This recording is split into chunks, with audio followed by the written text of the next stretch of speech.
বিসমিল্লাহির রহমানির রহিম। সুপ্রিয় শিক্ষার্থী, আশা করি তোমরা সবাই ভালো আছো। আমিও আলহামদুলিল্লাহ ভালো আছি। আজকের অনলাইন ক্লাসে আমি তোমাদেরকে স্বাগতম জানাচ্ছি। আমাদের আলোচনার বিষয় অধ্যায় ৮।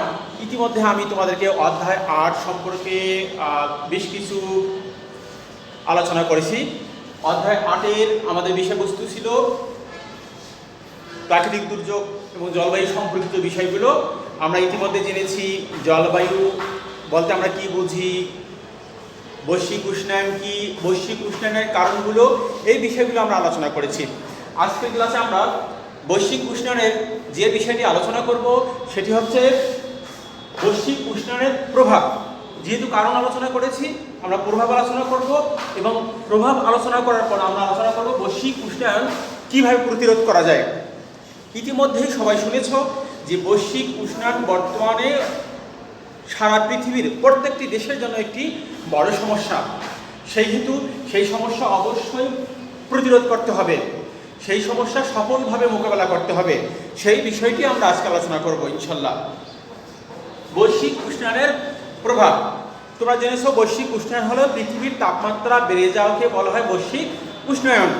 দেখো সেই বৈশ্বিক উষ্ণায়নের কি প্রভাব? জলবায়ু পরিবর্তন।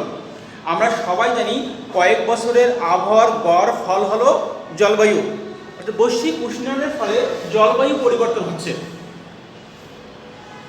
রোদ, বৃষ্টি, আর্দ্রতা, এই আবহাওয়ার এই উপাদানগুলো ব্যাপকভাবে পরিবর্তন হচ্ছে।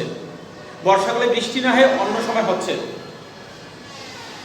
যখন বন্যা হওয়ার কথা তখন বন্যা না হয়ে অন্য ঋতুতে বন্যা হচ্ছে।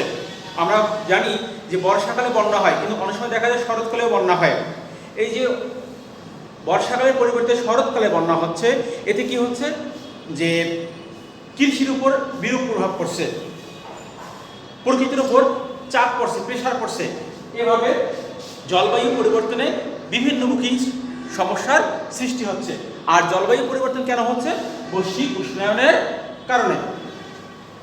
এরপর সমুদ্রের পানির উচ্চতা বৃদ্ধি। বৈশ্বিক উষ্ণায়নের ফলে পৃথিবীর তাপমাত্রা বেড়ে যাচ্ছে। তাপমাত্রা বেড়ে যাওয়ার কারণে মরু অঞ্চলের বরফগুলো গলে যাচ্ছে, আর গলিত বরফগুলোর পানিগুলো সমুদ্রে এবং নদীতে আসছে, যার ফলে পানির উচ্চতা বেড়ে যাচ্ছে।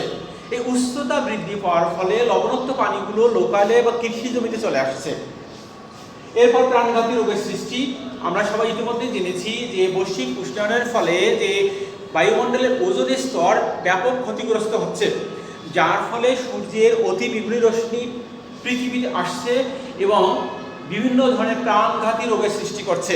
ক্যান্সার, শ্বাসকষ্ট, হাঁপানি, এ ধরনের বিভিন্ন প্রাণঘাতী রোগের সৃষ্টি হচ্ছে। প্রাকৃতিক দুর্যোগ সৃষ্টি। বৈশ্বিক উষ্ণায়নের ফলে বন্যা, খরা, ঘূর্ণিঝড়, এ ধরনের বিভিন্ন প্রাকৃতিক দুর্যোগ সৃষ্টি হচ্ছে।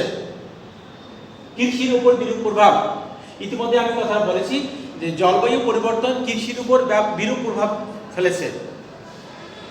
তাপমাত্রা অনেক বেশি, অনেক খরা দেখা দেয়। তাপমাত্রা বেশি হলে খরা দেখা দেয়, আর খরা দেখা দিলে কৃষি ফসল অনেক সময় মারা যায় ফসলগুলো। আবার অকালে বন্যা হয়, বন্যা হওয়ার ফলে কৃষি জমি তলিয়ে যায়। এই যে জলবায়ু পরিবর্তনের ফলে প্রকৃতির ভারসাম্যহীনতা নষ্ট হয়েছে। এই ভারসাম্য নষ্ট হয়েছে, ভারসাম্যহীনতা সৃষ্টি হয়েছে, যার ফলে ব্যাপকভাবে প্রভাব পড়ছে প্রকৃতির উপর।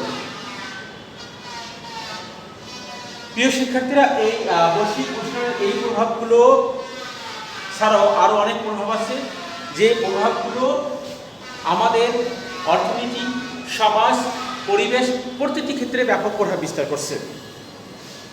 তোমরা এই পয়েন্টগুলো সুন্দর করে নোট করে রাখার চেষ্টা করবে। এরপর দেখো বৈশ্বিক উষ্ণায়ন কীভাবে প্রতিরোধ করা যায়। আমাদের উচিত খুব সুন্দরভাবে বৈশ্বিক উষ্ণায়ন প্রতিরোধ করা।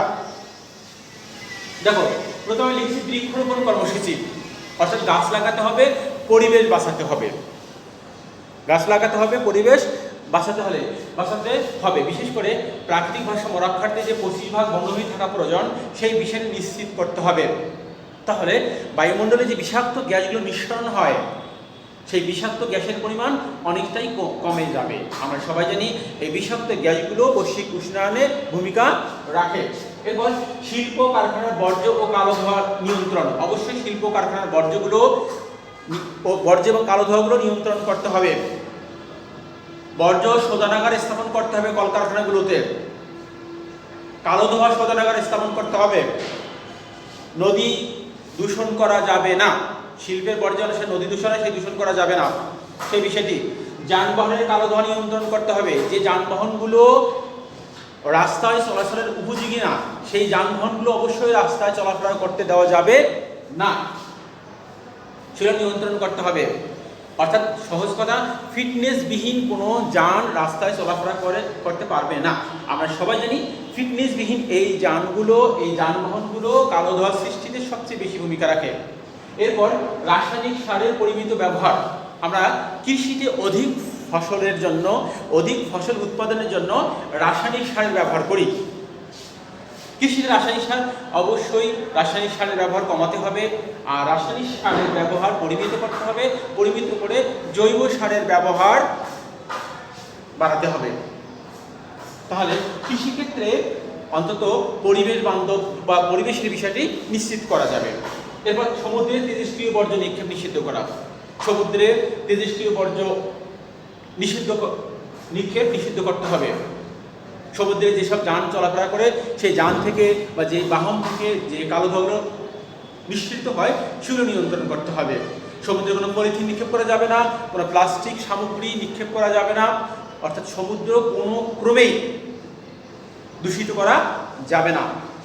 প্রিয় শিক্ষার্থীরা, এই বিষয়গুলো যদি আমরা নিশ্চিত করতে পারি তাহলে কিছুটা হলেও বৈশ্বিক উষ্ণায়ন আস্তে আস্তে প্রতিরোধ করা যাবে।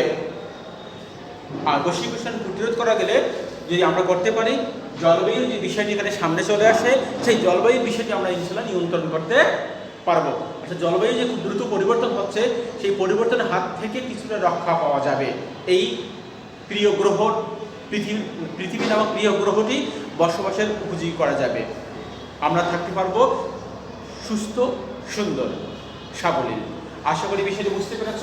তোমরা খাতায় সুন্দর করে নোট লিখে রাখবে। তো সবাই ভালো থাকবে। আল্লাহ হাফেজ।